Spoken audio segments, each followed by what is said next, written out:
Pilunya TKW bawa anak majikan disabilitas Taiwan ke Indonesia, ibu kandung cuek. Kisah sedih TKW Indonesia bawa pulang majikannya yang menyandang disabilitas. Pemilik akun TikTok @ulum855 mengunggah sebuah pertemuannya dengan mantan TKW Indonesia yang pernah bekerja di Taiwan bernama Siti. Diketahui, jika Siti sebelumnya bekerja sebagai TKW di Taiwan merawat anak majikannya selama 6 tahun yang menyandang disabilitas. Wang merupakan anak majikannya yang menyandang disabilitas mengalami sejumlah perlakuan buruk hingga tak dianggap oleh keluarganya. Sebelumnya Wang sempat dirawat oleh ART asal Vietnam namun tidak mengalami perubahan yang signifikan. Bersama dengan Siti, Wang menunjukkan perkembangan seperti bisa berjalan tanpa dipapah. Siti mengungkapkan jika dirinya sebelumnya telah dikontrak menjadi ART di Taiwan selama 6 tahun. Setelah kontraknya selesai, ia izin ingin pulang ke Indonesia.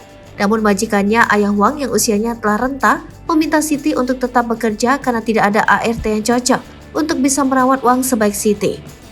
Terus pas mau 6 tahun itu saya mau pulang, saya nggak bisa balik lagi. Gimana Ti? Kayak gitu coba ya kita jajal ngambilin anak kaburan. Gak cocok malah dia yang sakit-sakitan, ungkap Siti. Kini Ayah Wang telah tiada. Siti bertekad untuk tetap pulang ke Indonesia karena dirinya memiliki 3 orang anak. Sebelumnya Siti telah izin dengan Ayah Wang untuk mempercayakan Wang padanya dengan membawanya ke Indonesia.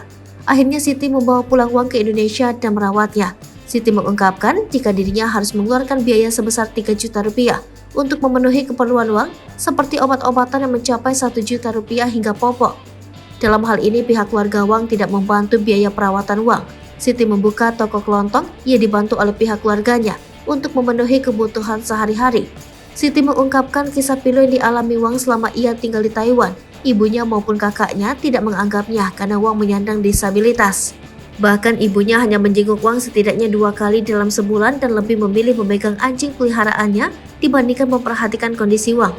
Begitu juga dengan kakaknya yang seolah-olah tidak menginginkan Wang. Diketahui, Ayah Wang kini telah meninggal dunia. Wang tidak memiliki siapapun yang memperhatikannya. Kini Siti merawat Wang di Indonesia bersama dengan pihak keluarga Siti. Postingan tersebut mendapat banyak komentar positif dari netizen atas kebaikan Siti yang dengan tulus merawat anak.